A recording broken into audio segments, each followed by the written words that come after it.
السلام عليكم ورحمة الله وبركاته. اليوم بدنا نعمل جبنة شيدر. طبعا جبنة الشيدر جبنة صلبة لونها أصفر ذهبي حلو كتير. اللون هذا لون مكتسب، ما هو لون من أصل الجبن أو الحليب. بيستخدموا نبتة، بذور نبتة اسمها الأناتو أو الأناتا. الأناتو باللغة العربية والأناتا بالإنجليش. بيجيبوا هالبذور بيحطوها بالمي، بتعطي لون برتقالي أصفر، فبيضيفوه للجبن قبل التجبين، للحليب قبل التجبين، بيعطي هاللون الحلو. بالنسبة لهاي الجبنة لازم نغلي الحليب ونبستره، يعني بدنا نرفع درجة حرارة الحليب لحتى نتخلص من احتمال وجود جراثيم. طبعا في صديقنا في القناة أحمد على ما أعتقد إلي كتير من حكاية المالطية اللي أنا ذكرتها.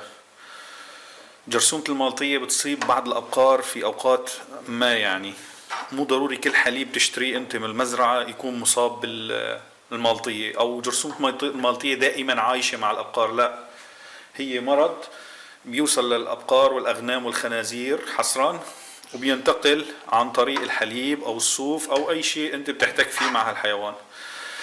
المفروض أنه صاحب المزرعة لما يعرف أنه عنده بقرة مصابة يبطل يبيع الحليب، يبطل يبيع الصوف لحتى يتخلص من هذا الأمر.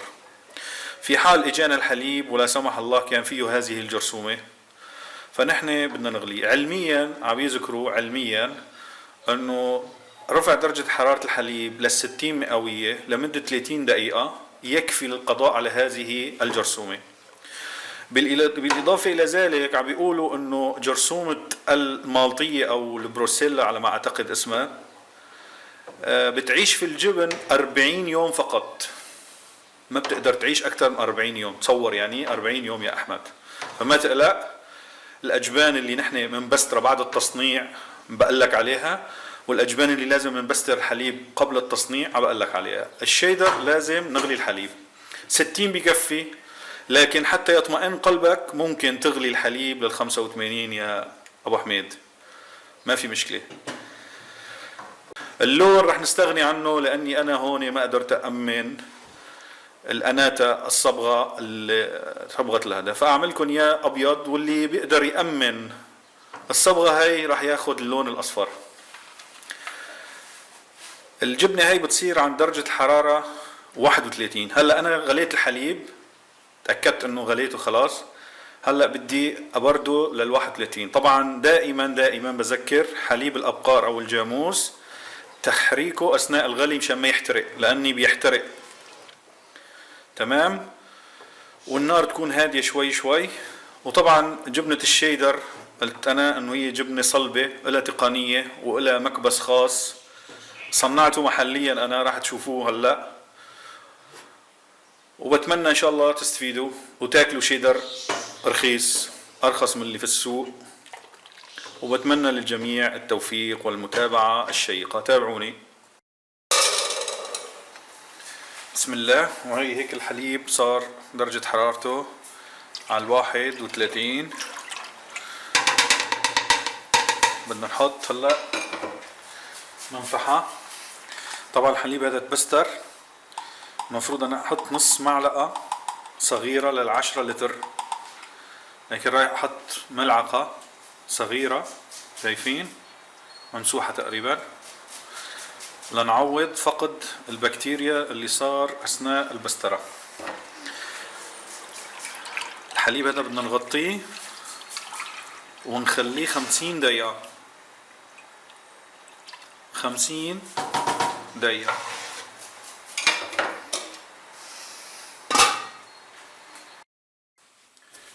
بسم الله. وهي بعد 50 دقيقة تشكل الجبن، شايفين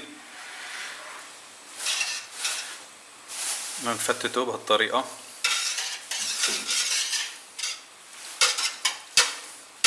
طبعا انتو تبعوا معي التقنية كيف عم نعمله.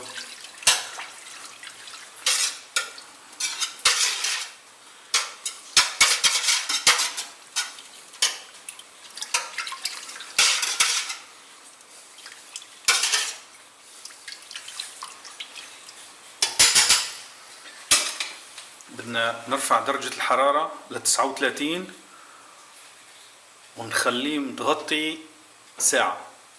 تمام؟ 39 درجة مئوية.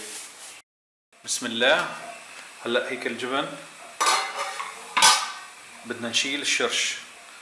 الجبن قعد في القاع، بدنا نشيل الشرش من غير ما نحركه نهيجه للجبن. نخلي الجبن ترص فوق بعضه ونخليه نشيل الشرش شوي شوي بهالطريقة لحتى نفضي الشرش نهائيا. الجبن قاعد بأرض الحلة.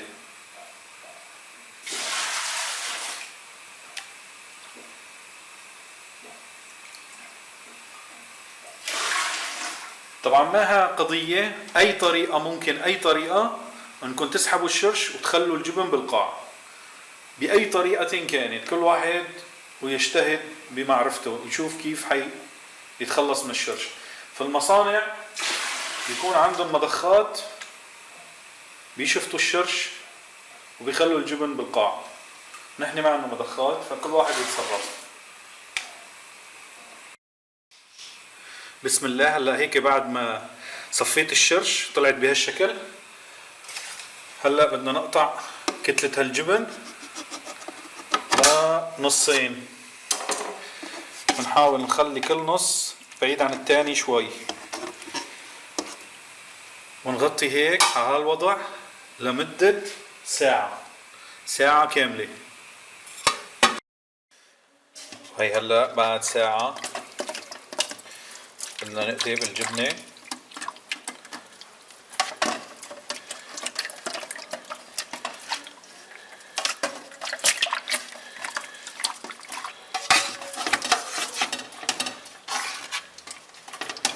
بس هيك نقلب وكمان بنخليها ساعة. وهلا انتهت الساعة الثانية. نقلب الجبنة نخليها فوق بعض هيك بهالشكل،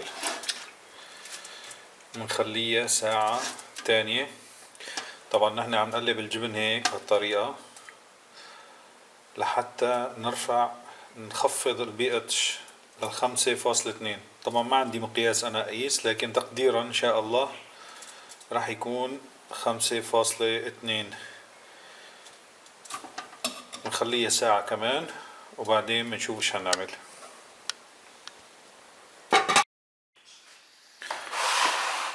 هاي الجبن خلصت الساعة. هلا بدنا نفتت الجبن بهالطريقة.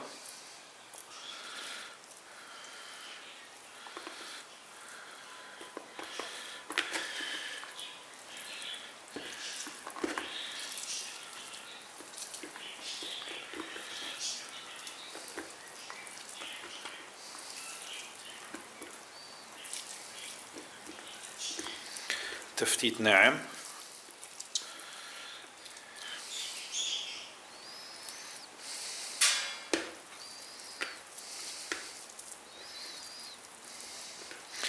طبعا العملية اللي عملناها قبل حتى نخفض البي اتش لل 5.2. في المصانع عندهم جهاز بيقيسوا عليه، نحن عملناها تقديريا وإن شاء الله تكون مزبوطة.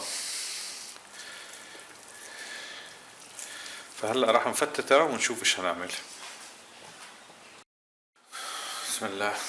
بعد ما فتتنا الجبنة هلأ بدنا نحط ملح معلقتين وسط، شايفين؟ ما نكتر.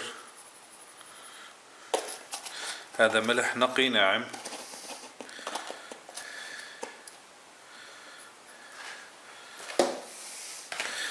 ونقلب هالجبن هذا.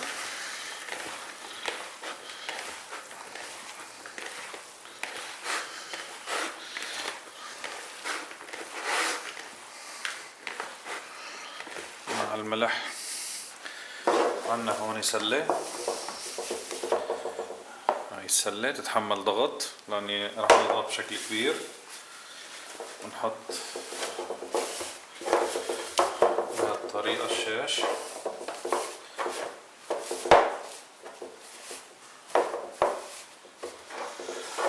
ونبدأ نحط الجبن.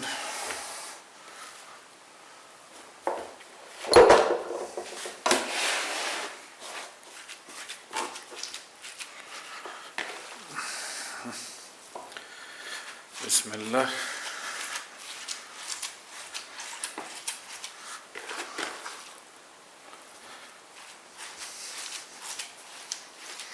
طبعا هلا بدنا نكبسه على المكبس ضغط قوي شوي، لان هي نوع من الجبنه، انواع الجبنه هي بيحتاج للضغط. يعني شغله انه نحط وزن ما راح تعطينا نتيجه مثل الكبس، فلذلك لازم مكبس.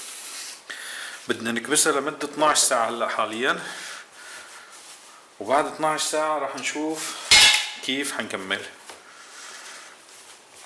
بدنا نخليها بدون كونتينر على المكبس فقط.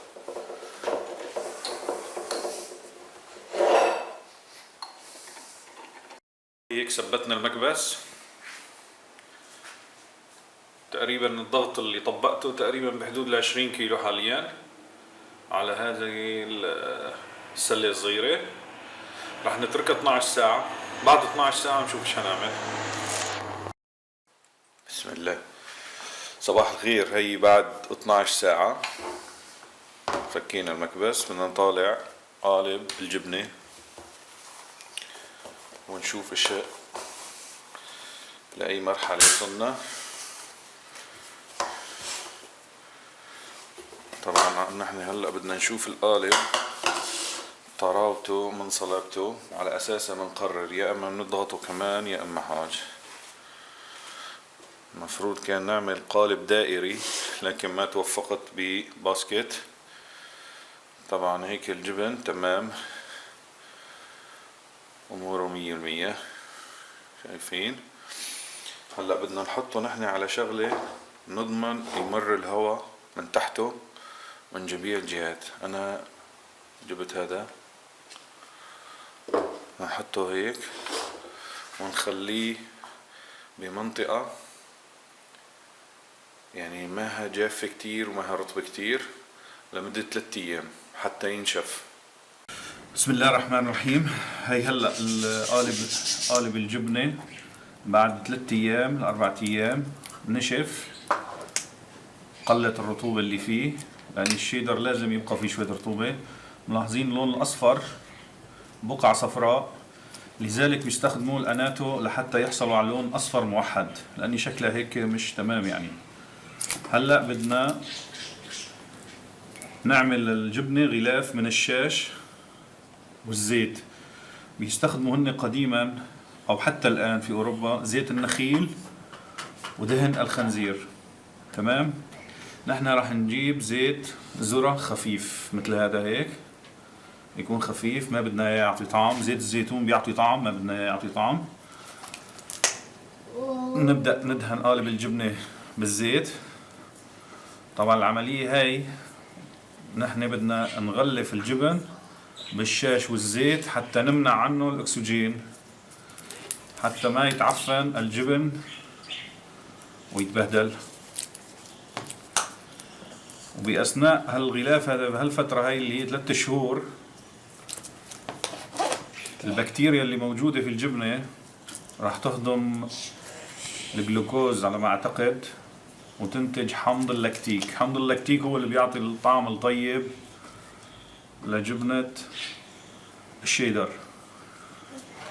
طبعا الفيديو طويل شوي سجلته على مراحل لأن الجبنة هي بتاخد شغل على مراحل. هلا بعد ما عملنا له طبقة زيت شاش طبي بدنا نبدأ نغلف هالجبنة.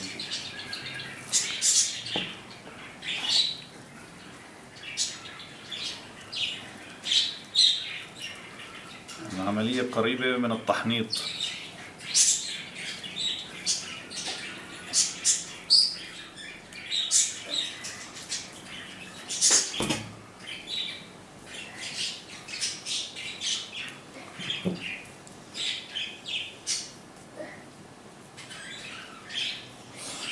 احنا هيك بنمنع الاكسجين يدخل لسطح الجبن.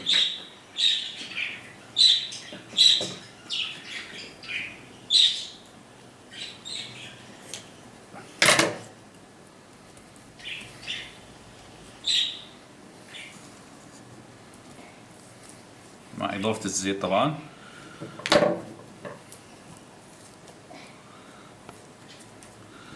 وبعد ما نخلص الكفر، بنعمل لها الكفر هذا من الشاش والزيت، بدنا نخليها في مكان معتم، درجة الحرارة تقريبا 10 مئوية.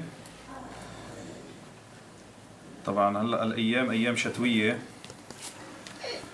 فما هي مشكلة موضوع درجة الحرارة، حتى الرطوبة ما أظن في مشكلة، بس اللي قاعدين في البلدان الحارة بدهم ينتبهوا لموضوع يكون الجو رطب، ما هو يكون جو جاف.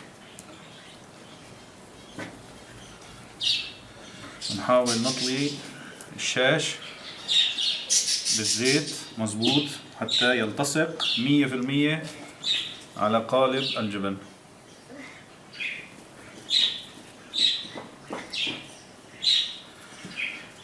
هلا هي الطبقة الأولى، بدنا نعمل هلا طبقة هيك بالعرض،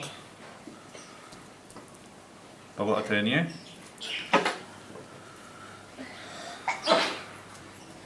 راح أعمله ونشوف الشكل النهائي بعدين.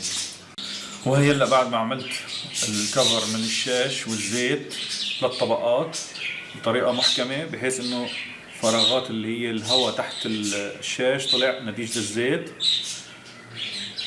بدنا نحطه على شيء مرتفع مثقب مثل هذا الغربال، طبعا بلاستيك هذا من هون، حتى يكون التهوية من جميع الجهات. في ناس تستخدم البامبو، البامبو ما بيأمن هالشيء، يعني هو مرتفع عن الأرض، عن القاعدة تبعيته مرتفعة شيء بسيط. العملية هلا اللي عملناها انه نحن غلفنا هالجبن بطبقة وعزلناه عن المحيط الخارجي. حنحطه بدرجة حرارة 10 مئوية لمدة 3 شهور، مكان مظلم معتم. عادة هن بحطوها في أقبية مخصصة فيها مقياس للرطوبة ودرجات الحرارة. نحن منزليا بخزانة المطبخ أظن بهالجو الشتوي تعطينا نفس النتيجة. وتعتبر جبنة الشيدر من الأجبان الجافة، لأني بتتخمر وتنترك فترة طويلة. بعد 3 شهور إن شاء الله راح نفتح هالقالب سوا ونشوف إيش صار معنا. إن شاء الله يكون عجبكم الفيديو. أنا حبيت أقدمه للي بيحبوا هالأجبان، في ناس ما راح تستوعب هيك فكرة يعني، بس اللي بيحب الأجبان هي ممكن يعمل. في حال أعجبكم هذا الفيديو يا ريت تشاركوه، ما تبخلوا على غيركم بالفائدة، وبتمنى لكم التوفيق والفائدة. وانتظروا إن شاء الله قريبا بعض أنواع الجبن نقدمها بطريقة سهلة وبسيطة وبتكنيك بسيط حتى نقدر نستوعبها ونعملها. والسلام عليكم.